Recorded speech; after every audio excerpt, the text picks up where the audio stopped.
Also, Luke Voigt might say he should have caught it. And now a balk from Loizaga. And just like that, Dyson is on third base, and Aaron Boone is apoplectic. An obvious disagreement with that balk call. And did Boone just get tossed? I think he did. Oh, man. People really into this series. Dodgers and Yankees. This is interesting to see your daily sports podcast about news, narratives, takes, and gambling. Of course, I am Nick Andrews, and people calling it a preview of the World Series. I don't know or care about that. The Yankees will not be going to the World Series. I don't think so, anyway. There's Aaron Boone getting tossed. People having a lot of fun with this. I enjoy it. It's a lot of stars. You know, it's L.A. It's New York versus New York, but now it's L.A. versus New York. Aaron Boone gets tossed there. There's also a viral clip going around the internet of a really terrible call. I don't understand how we can continue to get calls wrong and right. With replay review, Aaron Judge was safe. They called him out. I don't know or care. We'll discuss some baseball today, but we're going to start with Bobby Bowden. Other things coming up on the show today. The Pittsburgh Steelers are a lock of the decade. I'll tell you why that is. Hold-ins, holdouts in NFL. And, the Little League World Series getting started as well. But I want to start with Bobby Bowden. Bobby Bowden died. He was 90-something. He's super old. He was a legendary coach, and in the era of Nick Saban and Dabo Swinney and frankly, Michael Jordan, who started this whole need to win thing, you don't always win the games, the champion, or you don't always win the championships, but being around in college football is really important. Our need to decide who champion is kind of ruined college football for me in a lot of ways, but let's just go through something that I found, frankly, jaw-dropping. So at a certain point, in Bobby Bowden's career in Florida State, he started in 1976 and coached through 2009. Did you hear that? That's incredible. At a certain point, he had, get this, 1, 2, 3, 4, 5, 6, 7, 8, 9, 10, 11, 12, 13, 14 consecutive years with a winning record. He also had the most difficult schedule in the country, like 10 of those years. In 1 year, I recall he had Miami, Notre Dame, Georgia, and like a California school back to back to back to back. And this was in the era of conferences just getting started. He was an absolute legend. The most incredible part of this to me was that he played in a state where he would have to regularly play against Miami and Florida, both of whom are incredibly good and won national championships in the 80s, the 90s, the 2000s.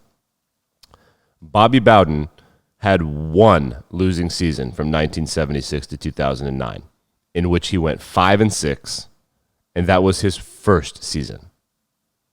From 1977 to 2009, Florida State University had a winning record on the football field. Unbelievable. They did cheat plenty of times. Steve Spurrier famously called it Free Shoes University. For those of us that pay attention to college football now, still call it Free Shit University. But they all do it. Don't think your program doesn't do it. They totally do. I promise. All right, moving along. I want to we've been burying gambling in the show, so let's start off with some gambling a little bit earlier on. I read a tweet. I'm a narrative gambler. All these people with their stats, if they were good at the stats, they would make more money at gambling, but they don't. They make their money live betting and just kind of fading what's going on. James Holzhauer famously discussed that. So there was a tweet yesterday that made me think, the Steelers are in trouble. So I am going to bet against the Steelers this year based on this tweet that I got yesterday from a beat writer. Wait, I got to find it.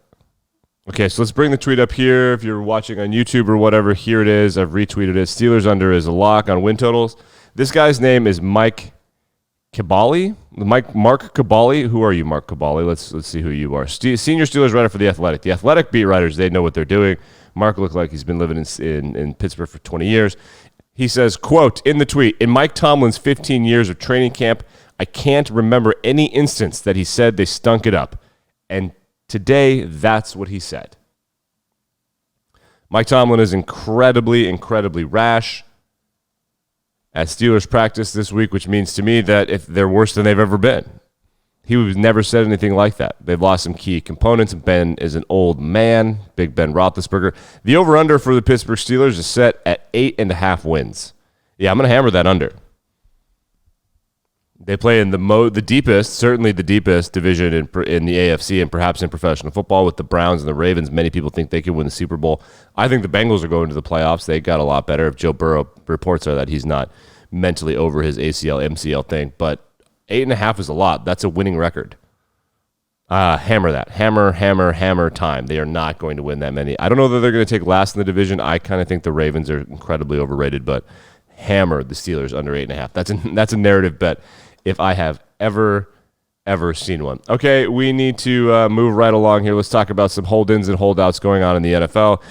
Dwayne Brown, Xavier Howard. I know Dwayne Brown's the left tackle for the Seahawks. Xavier Howard's a cornerback for the Dolphins. They wanted new contracts. Per the CBA that was signed 5 minutes before the COVID shutdown in 2020, holdouts are now incredibly expensive. And the way holdouts used to work, if you showed up for camp, you can't leave camp. If you leave camp, you owe the company money. They can sue you, and theoretically, there could even be jail time, I think. So you can not show up to camp. Now, the way that it worked was if a player didn't show up to camp, the team would fine him per day, and that's in the CBA. Holding out is not you signed a contract. No, it is a negotiation tactic. It's part of the thing. It's a fine. You're literally like, I don't want to play for you, and the team's like, well, you're under contract, so they pay a fine. But if you signed a contract, say, the week 2 of the season, part of the contract was like, yeah, don't worry about the fine. And the player's like, perfect. And it ends up being nothing for the team in the scope of the contract. It ends up being just like kind of a rinky-dink signing bonus.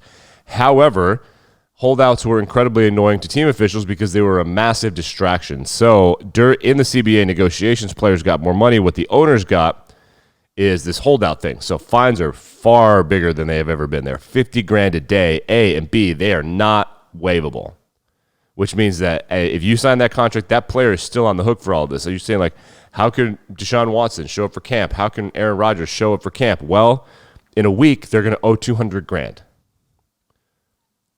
So they're going. And that's not waivable. The team can't pick that up for them. They can't add it in the contract because of the salary cap. Like that, the money is Aaron Rodgers and Dwayne Brown and Xavier Howard would own that. So what they're doing is they're holding in. They're either A, faking injuries, but you don't really want to do that because it's a bad look, or B, they're just like, yeah, I'm not going to practice. I'm here, not practicing. And they're grown men. Can't like grab them by the wrist and throw them on the field. What are you going to do? And in football, it's tough because the players are just, frankly, point blank period, more important than the coach. They just are. And even for Bill Belichick, like, he had crappy players. He's a crappy coach. So now you got players like Russell Wilson, and they're saying, hey, Dwayne Brown, why don't you we should pay him. We should pay him as if he works for the club. He's not going to be paying anybody, of course. Xavier Howard did sign his contract. Whatever. I don't understand any of this. I just know that if you see that someone's not practicing, they're holding in. They're going to practice, and they're sitting on their hands and saying, I don't want to practice, which is better, honestly. I prefer that to saying, hey, my hamstring hurts, which is what they used to do back in the day.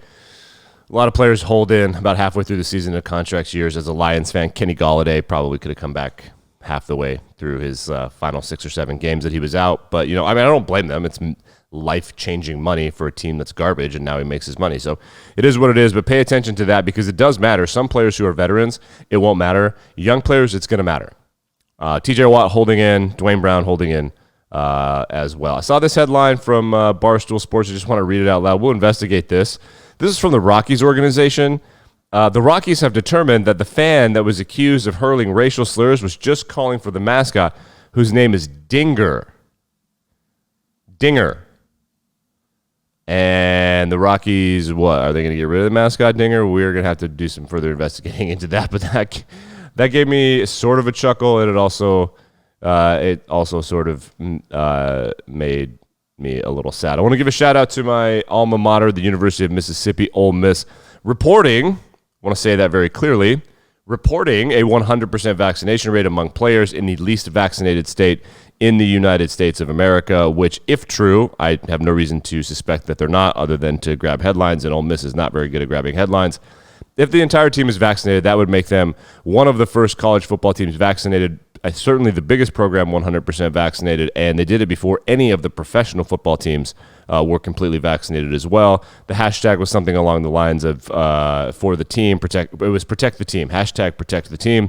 It's good publicity, and it shows why athletes are so important since July when a lot of the players got back, and also when surges started popping up in the Delta variant of COVID. Football players getting vaccinated for Arkansas and Ole Miss. those are the two states with the worst vaccination rates. They've also been up hundreds of percentile in vaccination increase since the football teams got back, since they got back to campus. And we're going to wrap up today by giving a shout out to Josh Allen, who signed his mega deal. It's $260 million. Talked about that yesterday. Congrats to Josh. Man, the 2018 quarterback draft class, everybody. Josh Rosen, Sam Darnold. What about Josh Allen and Lamar Jackson, huh? Maybe we should pay attention to those guys. If there are 5 quarterbacks, 3 will pan out. If there are 4, 2 or 3 will pan out. If there are 3, 2 will pan out. They don't all pan out. You got to figure out which ones are going to be the busts. Also, something to pay attention to if you're a sports fan. International soccer is getting fired up as the seasons start off. I think the Premier League starts on Sunday. These teams are considering adding players. Tottenham Hotspur, my favorite club, and sort of a mid-major club on the scene, is rumored to be interested in Lionel Messi. Based on his billions of dollars that he's earned, I suspect they would have to offer him like ownership of the team or something. But that'll be interesting to watch. If you want to start watching international football, you can get your futures bets in this week. Interesting to see. We'll be back the same time, same place tomorrow. Please like, rate, review, subscribe, retweet, start, stop, listen for 60 seconds. Do whatever you want to do if you want other people to discover it. All right. Thanks, guys. See you tomorrow.